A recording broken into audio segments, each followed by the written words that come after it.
नमस्कार, मैं हूं पूजा। बिहार न्यूज में आपका स्वागत है। आज है 20 जून, दिन शुक्रवार। खबरों की ओर बढ़ने से पहले एक नजर आज की सुर्खियों पर। बिहार में सरकारी भर्तियों में अब डोमिसाइल लागू। 15,000 पदों पर भर्ती में यह नीति होगी लागू। डिप्टी सीएम सम्राट चौधरी ने दी जानकारी।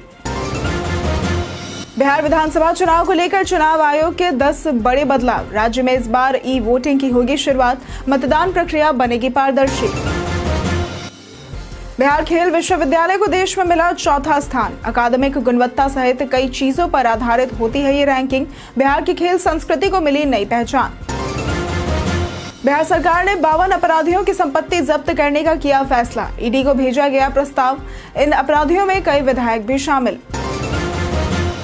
बीपीएससी ने अध्यापक के 7,000 पदों पर भर्ती का जारी किया नोटिफिकेशन। 2 जुलाई से शुरू होगी आवेदन करने की तारीख। केवल आधिकारिक वेबसाइट के माध्यम से ही स्वीकार किए जाएंगे आवेदन।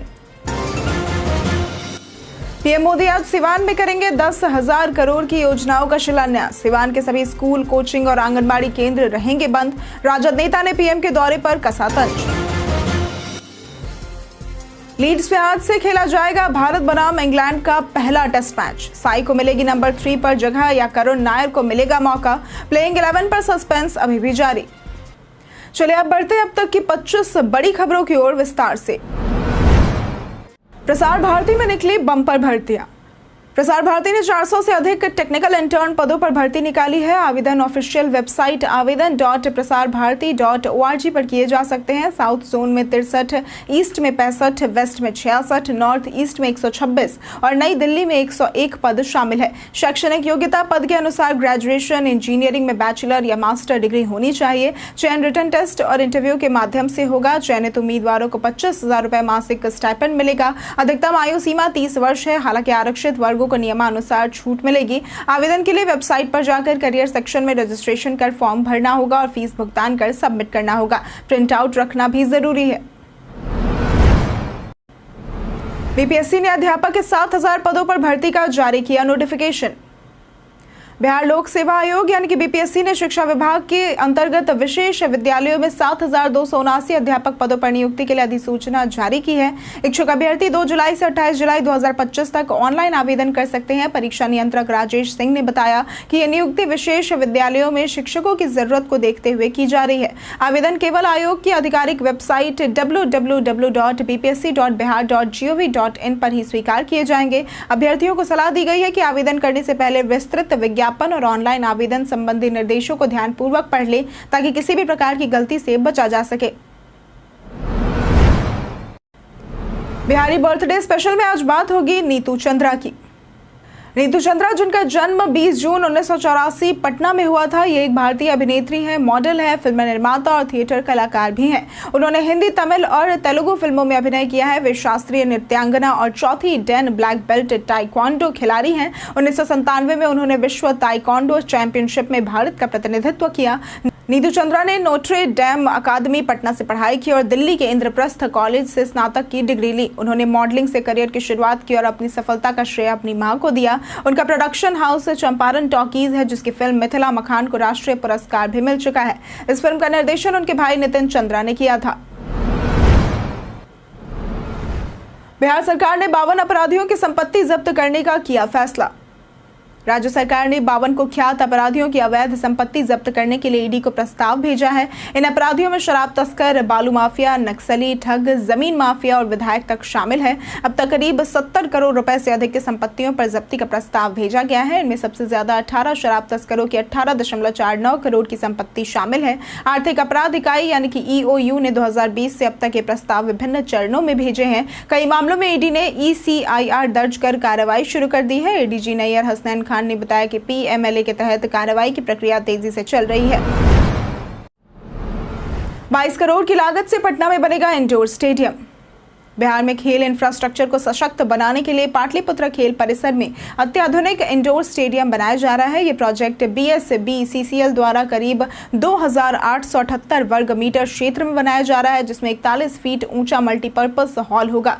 वॉलीबॉल, बैडमिंटन, बास्केटबॉल, कबड्डी और बॉक्सिंग जैसे खेलों की सुविधा होगी। खिलाड़ियों के लिए अलग से changing room, warm up zone, office और मेडिकल रूम जैसी सुविधाएं भी होंगी। स्टेडियम में 25,000 वर्ग फीट लकड़ी का floor, audio video system, lighting, live Saran, UPS, CCTV और इंटरनेशनल लेवल के उपकरण लगाए जाएंगे।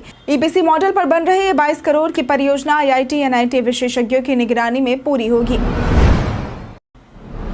बिहार पुलिस कांस्टेबल परीक्षा की तारीख घोषित। बिहार पुलिस कांस्टेबल भर्ती 2025 के लिए परीक्षा की तारीख और एग्जाम सिटी स्लिप जारी कर दी गई है। यह परीक्षा राज्य के 38 जिलों में आयोजित होगी, जिसके माध्यम से 19,838 पदों पर भर्ती की जाएगी। परीक्षा एक ही शिफ्ट में दोपहर 12 से 2 बजे तक होगी, जबकि उम्मीदवारों को सुबह 9:30 बजे रिपोर्ट करना होगा। परीक्षा में केवल ई-एडमिट कार्ड से ही प्रवेश मिलेगा, जो परीक्षा से 7 दिन पहले जारी किए जाएंगे। जिनकी परीक्षा 16 जुलाई को है, उनके एडमिट कार्ड 9 जुलाई को आएंगे। कुल 16.73 लाख उम्मीदवारों ने आवेदन किया है। जिन अभ्यर्थियों का एडमिट कार्ड डाउनलोड नहीं हो पाता, वे पटना स्थित सीएसबीसी कार्यालय से डुप्लीकेट कार्ड प्राप्त कर सकते हैं। बिहार में सरकारी भर्तियों में अब डोमिसाइल लागू। बिहार में लंबे समय से चर्चा में रही डोमिसाइल नीति अब लागू कर दी गई है। नीतीश कुमार सरकार ने स्कूलों में 15,000 पदों पर भर्ती में यह नीति लागू करने का ऐलान किया है। डिप्टी सीएम सम्राट चौधरी ने इसकी जानकारी सोशल मीडिया पर दी है। डोमिसाइल नीति के तहत सरकारी नौकरियों में स्थानीय निवासियों को प्राथमिकता मिलेगी, जिससे बाहरी उम्मीदवारों के दबाव से बिहार के युवाओं को राहत मिलेगी। छात्रों की लंबे समय से ये मांग रही थी और हाल ही में पटना में इसके लिए आंदोलन भी हुए थे। आरजेडी ने 100% डोमिसाइल नीति का वादा किया था, लेकिन सरकार के इस कदम ने विपक्ष के इस चुनावी मुद्दे को कमजोर कर दिया है। बाय नाउ पे लेटर की स्कीम सुविधा है या फाइनेंशियल जाल। बीएनपीएल यानी कि बाय नाउ पे लेटर स्कीम शुरुआत में आसान और स्मार्ट लगती है, लेकिन ये धीरे धीरे आपकी खर्च करने की आदत बिगाड़ देती है। ईएमआई की सुविधा आपको सोचने पर मजबूर करती है, क्या मैं ये चुका सकता हूँ, बजाय इसके कि क्या मुझे ये खरीदना चाहिए। छोटी छोटी किश्तें और लेट फीस धीरे धीरे जेब पर भारी पड़ती है और आपकी क्रेडिट हिस्ट्री को नुकसान पहुंचा सकती है। ये आदत बन जाती है, जिससे आप जरूरत नहीं चाहत के लिए उधार लेने लगते हैं। इससे बाहर निकलने का तरीका है, चल रही सभी ईएमआईज की लिस्ट बनाएं जो चुका सकते हैं, तुरंत चुकाएं और हर खरीद से पहले सोचें क्या ये वाकई जरूरी है। बिहार विधानसभा चुनाव को लेकर चुनाव आयोग के 10 बड़े बदलाव। बिहार चुनाव 2025 में चुनाव आयोग पहली बार 10 बड़े बदलाव करने जा रहा है, जिससे मतदान प्रक्रिया पारदर्शी, सुरक्षित और सुविधाजनक होगी। इसमें ई वोटिंग की शुरुआत होगी, जिससे लोग घर बैठे वोट डाल सकेंगे। बायोमेट्रिक सत्यापन मजबूत किया जाएगा और एआई आधारित चैटबोर्ड से मतदाता जागरूकता बढ़ेगी। ई पास से लोग आसानी से मतदान केंद्र पहुंच सकेंगे। ड्रोन से निगरानी, मतदान केंद्रों की संख्या में वृद्धि, पोलिंग स्टेशन की लाइव जानकारी मोबाइल ऐप पर मिलेगी। शिकायत निवारण प्रणाली तेज होगी और बुजुर्गों, दिव्यांगों व महिलाओं के लिए खास इंतजाम होंगे। इसके साथ ही सोशल मीडिया मॉनिटरिंग से गलत प्रचार पर रोक लगेगी। एनडीए ने इन फैसलों का स्वागत किया है, जबकि विपक्ष ने इसे भाजपा की चाल बताया है। बिहार खेल विश्वविद्यालय को देश में मिला 4था स्थान। बिहार खेल विश्वविद्यालय ने इंडियन इंस्टीट्यूशनल रैंकिंग फ्रेमवर्क यानी कि IIRF 2025 में 4था स्थान हासिल कर राज्य को गर्व का अवसर दिया है। 88.18 के इंडेक्स स्कोर के साथ ये नया विश्वविद्यालय मणिपुर, गुजरात और ग्वालियर के प्रतिष्ठित संस्थानों के साथ टॉप 5 में शामिल हुआ है। IIRF रैंकिंग खेल सुविधाओं के साथ अकादमिक गुणवत्ता, रिसर्च, प्लेसमेंट और भविष्य की योजनाओं पर आधारित होती है। राजगीर स्थित ये संस्थान कम समय में राष्ट्रीय स्तर पर उभर कर सामने आया है। इसके साथ ही गया का दक्षिण बिहार केंद्रीय विश्वविद्यालय भी सूची में 45वें स्थान पर रहा है। इस सफलता से न केवल छात्रों और शिक्षकों का मनोबल बढ़ा है, बल्कि बिहार की खेल संस्कृति को भी नई पहचान मिली है। राज्य के 81,000 स्कूलों को मिलेगा टैबलेट। बिहार सरकार ने राज्य के 81,000 सरकारी स्कूलों को टैबलेट देने की योजना शुरू की है, जिससे डिजिटल शिक्षा को अब बढ़ावा मिलेगा। प्राथमिक व मध्य विद्यालयों को 2-2 टैबलेट, जबकि माध्यमिक व उच्च माध्यमिक विद्यालयों को छात्रों की संख्या के आधार पर 2 से 3 टैबलेट दिए जाएंगे। इस पहल का उद्देश्य शिक्षण प्रक्रिया में तकनीकी उपकरणों का उपयोग बढ़ाना है। टैबलेट वितरण जिला स्तर पर होगा और उनका पूरा रिकॉर्ड रखा जाएगा। शिक्षकों और प्रधानाध्यापकों को प्रशिक्षण भी दिया जाएगा, ताकि वे ई कंटेंट और डिजिटल टूल्स का सही से इस्तेमाल कर सके। ये योजना न केवल उपकरण वितरण तक सीमित है, बल्कि शिक्षा में स्थायी डिजिटल बदलाव की दिशा में एक बड़ा कदम है। दलहन और तिलहन की अब एमएसपी पर होगी खरीद। राज्य सरकार ने रबी विपणन मौसम 2025-26 के तहत तिलहन और दलहन के न्यूनतम समर्थन मूल्य यानी कि एमएसपी पर खरीद का निर्णय लिया है। इस संबंध में खाद्य एवं उपभोक्ता संरक्षण विभाग के प्रधान सचिव पंकज कुमार की अध्यक्षता में नेफेड, एनसीसीएफ और सहकारिता विभाग के अधिकारियों के साथ बैठक हुई। चना 5,650, मसूर 6,700 और सरसों राई 5,950 प्रति क्विंटल की दर से किसानों से खरीद की जाएगी। इस फैसले से किसानों को उनके उत्पादों का उचित मूल्य मिलेगा। बैठक में सहकारिता विभाग के सचिव धर्मेंद्र सिंह, निबंधन अंशुल अग्रवाल, बिहार राज्य सैनिक आपूर्ति निगम के अधिकारी मृत्युंजय कुमार और विनोद तिवारी समेत अन्य अधिकारी शामिल रहे। मधेपुरा में 21 जून को होगा जॉब कैंप का आयोजन। मधेपुरा में 21 जून को जिला नियोजनालय द्वारा संयुक्त श्रम भवन में 1 दिवसीय जॉब कैंप आयोजित किया जाएगा। ये कैंप सुबह 10 बजे से अपराह्न 4 बजे तक चलेगा, जिसमें एयरटेल पेमेंट बैंक यानी कि थर्ड पार्टी पेरोल द्वारा 30 एक्विजिशन बिजनेस डेवलपमेंट एग्जीक्यूटिव यानी कि ABD पदों पर भर्ती की जाएगी। उम्मीदवारों की शैक्षणिक योग्यता 12वीं पास या स्नातक होनी चाहिए। उम्र सीमा 18 से 30 वर्ष है। चयनित अभ्यर्थियों को 12,500 वेतन के साथ PF, ESI और अन्य सुविधाएं भी मिलेंगी। ये भर्ती केवल पुरुषों के लिए है। इच्छुक उम्मीदवार NCS पोर्टल पर निबंधन कर कैंप में भाग ले सकते हैं। सभी दस्तावेज साथ लाना अनिवार्य है। पूरी प्रक्रिया निःशुल्क होगी। पटना के नए SSP की सख्ती हुई शुरू। राजधानी पटना में नए SSP कार्तिकेय कुमार शर्मा ने पदभार संभालते ही अपराध और अपराधियों के खिलाफ सख्त रुख अपनाने का संकेत दिया है। उन्होंने स्पष्ट किया कि अब कानून तोड़ने वालों को बख्शा नहीं जाएगा और पुलिस पर हमले की स्थिति में कड़ी जवाबी कार्रवाई की जाएगी। साइबर क्राइम और महिला सुरक्षा को लेकर विशेष टीमें और मॉनिटरिंग की व्यवस्था होगी। ट्रैफिक व्यवस्था में सुधार और नियमों के उल्लंघन पर भी सख्ती बरती जाएगी। उन्होंने पुलिस बल के साथ बैठक कर पारदर्शिता और जवाबदेही से काम करने की अपील की। नागरिकों और सामाजिक कार्यकर्ताओं ने उनसे अपराध नियंत्रण को लेकर उम्मीद जताई है। स्वीटी सहरावत को पूर्णिया SP नियुक्त किया गया है। बिहार बन रहा फिल्मों का नया हब। बिहार अब फिल्मों की शूटिंग का उभरता केंद्र बनता जा रहा है। हाल ही में पंकज त्रिपाठी ने अपनी फिल्म की शूटिंग पूरी की, जबकि दर्शन कुमार की फिल्म टिया की शूटिंग पटना और वाल्मीकि नगर में हो रही है। यह सस्पेंस थ्रिलर फिल्म नवंबर में रिलीज होगी। कला संस्कृति एवं युवा विभाग ने राज्य की 116 जगहों को शूटिंग के लिए चिन्हित किया है, जिनमें धार्मिक, ऐतिहासिक और प्राकृतिक स्थल शामिल है। पटना में 27, नालंदा में 22, गया में 11 और रोहतास, भागलपुर, वैशाली जैसे जिलों में भी कई प्रमुख लोकेशंस है। 22 जिलों में शूटिंग की अनुमति है, जबकि 16 जिलों में नहीं है। इससे पर्यटन और रोजगार को बढ़ावा मिलने की उम्मीद है। जाने आज कैसा रहेगा बिहार के मौसम का मिजाज। मौसम विभाग के अनुसार राज्य में अगले 2 से 3 दिनों के दौरान अधिकतम और न्यूनतम तापमान में 2 से 3 डिग्री की गिरावट आने की संभावना है। वहीं प्रदेश के कई इलाकों में भारी बारिश की संभावना जताई गई है। कई जिलों में मेघ गर्जन और वज्रपात के साथ तेज हवा चलने की संभावना है। अगर आज के अधिकतम तापमान की बात करें तो आज का अधिकतम तापमान 32 से 34 डिग्री और न्यूनतम तापमान 24 से 26 डिग्री रहने की आशंका जताई गई है। 1 लाख के अंदर मिलने वाली ये है 5 दमदार बाइक्स।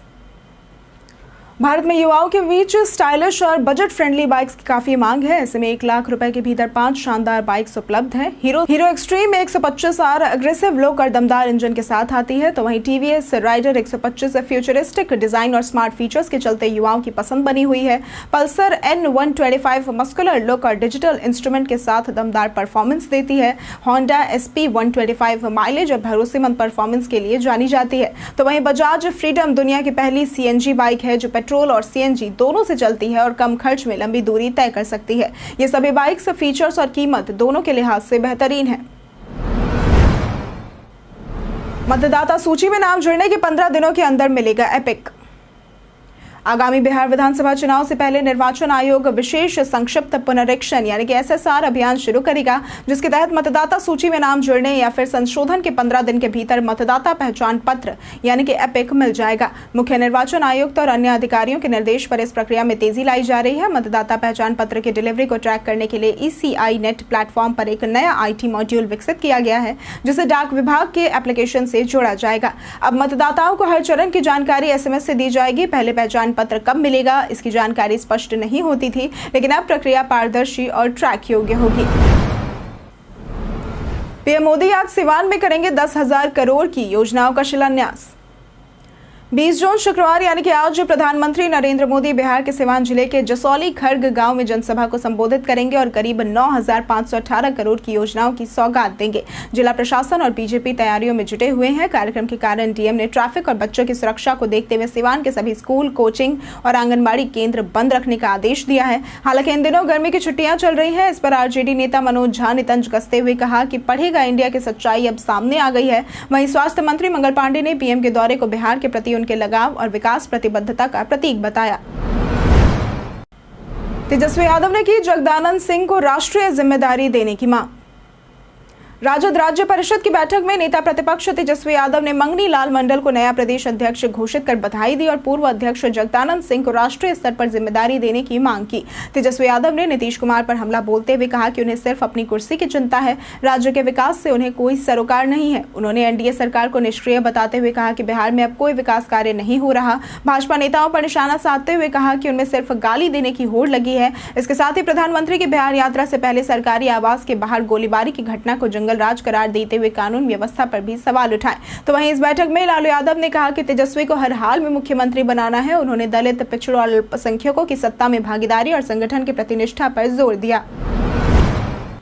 राष्ट्रगान विवाद में सीएम नीतीश को हाईकोर्ट से मिली राहत।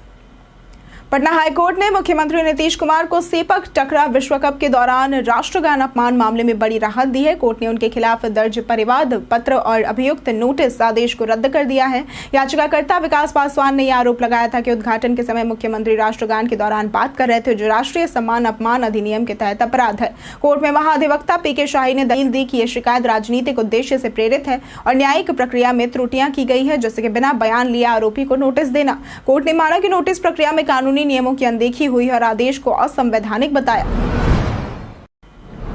महागठबंधन में सीएम फेस को लेकर कृष्णा अल्लावरू का बयान। बिहार चुनाव को लेकर महागठबंधन में सीएम फेस को लेकर चर्चाएं तेज है। हालांकि कांग्रेस प्रदेश प्रभारी कृष्णा अल्लावरू ने कहा कि चेहरा उनके लिए स्पष्ट है, कोई भ्रम नहीं है। उन्होंने बताया कि इंडिया गठबंधन 243 सीटों पर मिलकर चुनाव लड़ेगा और कांग्रेस हर प्रत्याशी को अपना उम्मीदवार मानकर मैदान में उतरेगी। हालांकि कृष्णा अल्लावरू ने नीतीश सरकार पर आरोप लगाते हुए कहा कि वो जनता नहीं, कुछ चुनिंदा पूंजीपतियों और अफसरों के लिए काम कर रही है। उन्होंने इंडिया गठबंधन को जनता के हितों की सच्ची प्रतिनिधि सरकार बताया। हाल ही में कांग्रेस नेताओं ने तेजस्वी यादव से सीट बंटवारे पर बातचीत की और मजबूत उम्मीदवारों को उतारने की बात कही। लीड्स में आज से खेला जाएगा भारत बनाम इंग्लैंड का पहला टेस्ट मैच। भारत और इंग्लैंड के बीच 5 मैचों की टेस्ट सीरीज का पहला मुकाबला आज से लीड्स में खेला जाएगा। मैच भारतीय समय अनुसार दोपहर 3:30 बजे से शुरू होगा और टॉस 3 बजे होगा। मैच का live telecast Sony sports network पर और फ्री प्रसारण डीडी स्पोर्ट्स पर होगा, जबकि लाइव स्ट्रीमिंग जियो हॉटस्टार पर उपलब्ध होगी। भारत की संभावित प्लेइंग 11 में यशस्वी, राहुल, साई सुदर्शन, गिल, पंत, करुण नायर, नीतीश रेड्डी, जडेजा, शार्दुल या कुलदीप, बुमराह, सिराज और प्रसिद्ध कृष्णा शामिल हो सकते हैं। नंबर 3 के लिए साई सुदर्शन और करुण नायर के बीच टक्कर है, जहां साई सुदर्शन के डेब्यू की संभावना अधिक है। कप्तान गिल और कोच गंभीर अब भी अंतिम 11 को लेकर माथापच्ची में जुटे हैं। कई कारणों से दर्ज है भारत के इतिहास में आज की तारीख। 1887 में 20 जून को ही भारत का सबसे व्यस्ततम रेलवे स्टेशन मुंबई स्थित Victoria terminus Chhatrapati Shivaji terminus लोगों के लिए खोला गया था। 1916 में आज ही के दिन पुणे में SNDT महिला विश्वविद्यालय की स्थापना हुई थी। 1998 में विश्वनाथन आनंद ने व्लादिमीर कैमनिक को हराकर 5वां फ्रैंकफर्ट क्लासिक शतरंज टूर्नामेंट आज ही के दिन जीता था। 2014 में आज ही के दिन प्रख्यात कवि केदारनाथ सिंह को मिले ज्ञानपीठ पुरस्कार की घोषणा हुई थी। 1958 में आज ही के दिन द्रौपदी मुर्मू भारतीय जनता पार्टी की राजनीतिज्ञ और हमारे राष्ट्रपति हैं, उनका जन्म हुआ था। 1952 में आज ही के दिन विक्रम सेठ, जो कि जाने माने साहित्यकार हैं, उपन्यासकार हैं और कवि थे, उनका भी जन्म हुआ था। देश के आधे से ज्यादा अनिवार्य ई सेवाएं अब ऑनलाइन। प्रशासनिक सुधार और लोक शिकायत विभाग यानी कि DARPG की हालिया NEST रिपोर्ट के अनुसार देश में कुल 21,062 ई सेवाएं उपलब्ध है, जिनमें से 7,065 सेवाएं स्थानीय शासन और यूटिलिटी सेक्टर से जुड़ी हुई हैं। अप्रैल में 424 नई सेवाएं जोड़ी गई है, जिनमें त्रिपुरा अग्रणी रहा है। 2016 अनिवार्य सेवाओं में से 1599 सेवाएं अब 36 राज्य केंद्र शासित प्रदेशों में ऑनलाइन उपलब्ध है, जिससे 79% सैचुरेशन हासिल हुआ है। महाराष्ट्र और उत्तराखंड ने 100% सैचुरेशन प्राप्त किया है। रिपोर्ट में चंडीगढ़ के राइट टू सर्विस मॉडल और केंद्र सरकार के पोर्टल्स को बेस्ट प्रैक्टिस के रूप में सराहा गया है। DARPG हर 2 साल में NESDA स्टडी कर ई सेवा वितरण की प्रगति की समीक्षा करता है। हम प्रतिदिन आपसे 5 ऐसे जरूरी सवाल और इसके जवाब बताएंगे जो कि BPSC, बिहार पुलिस, दारोगा समेत SSC जैसे अन्य प्रतियोगी परीक्षाओं में काम आएंगे। सवाल इतिहास, बिहार स्पेशल, विज्ञान, करंट अफेयर्स और भूगोल से रहेंगे। पूछे गए 5 सवालों में आपने कितना सही उत्तर दिया, यह हमें कमेंट करके जरूर बताएं। हमारा पहला सवाल है, बुद्ध ने अपना पहला उपदेश इनमें से किस स्थान पर दिया था? A Lumbini, B Sarnath, C Pataliputra या फिर D वैशाली? इसका सही जवाब है B सारनाथ। हमारा दूसरा सवाल है, किस वंश ने वैशाली में विश्व का पहला गणराज्य स्थापित किया था? A शाक्य, बी मल्ल, सी लिच्छवी या फिर डी कोलिय। इसका सही जवाब है सी लिच्छवी। हमारा तीसरा सवाल है, बिहार मानवाधिकार आयोग की स्थापना किस वर्ष की गई थी? ए 1997, बी 2000, सी 1947 या फिर डी 2005। इसका सही जवाब है बी 2000। हमारा चौथा सवाल है, गूगल ने एशिया प्रशांत क्षेत्र का अपना पहला और विश्व का चौथा सुरक्षा इंजीनियरिंग केंद्र कहां खोला है? ए गांधीनगर, बी बेंगलुरु, सी हैदराबाद या फिर डी चेन्नई। इसका सही जवाब है सी हैदराबाद। हमारा पांचवा सवाल है, विक्रमशिला सेतु किस नदी पर बनाया गया है? ए कोसी, बी यमुना, सी गंगा या फिर डी कावेरी। इसका सही जवाब है सी गंगा। बीते दिन हमारे द्वारा पूछे गए सवाल का जवाब आप लोगों में से बहुत लोगों ने हमारे कमेंट सेक्शन में लिख कर दिया है। जिन्होंने हमारे द्वारा पूछे गए सवाल का जवाब दिया है उनके नाम है नौशाद रजा, रिंकू देवी, सोनाली कुमारी, विवेक कुमार, मनोज दास, परवेज अंसारी, राजीव कुमार, रंजय तिवारी, जितेंद्र ठाकुर, आलोक प्रियदर्शी, विनोद पंडित, लक्ष्मी मेहता, संजीव कुमार, रंजीत कुमार, शिव शक्ति, विनोद शाह, साहिल कुमार, खुशबू कुमारी, मनोज दास, संजय गिरी, पंकज कुमार दास, पुष्पा कुमारी और अरविंद कुमार। इसी के साथ बढ़ते हैं आज के सवाल की ओर। आज का सवाल है, आपकी नज़र में बिहार के सबसे प्रभावशाली युवा नेता कौन है? आप अपना जवाब हमें हमारे कमेंट सेक्शन में लिखकर जरूर बताएं। आज के लिए सिर्फ इतना ही। बिहार के तमाम खबरों के साथ बने रहने के लिए देखते रहें बिहारी न्यूज़। और साथ ही अगर आप यूट्यूब चैनल पर देख रहे हैं तो चैनल को सब्सक्राइब करें, और अगर आप फेसबुक पेज पर देख रहे हैं तो लाइक और फॉलो जरूर करें।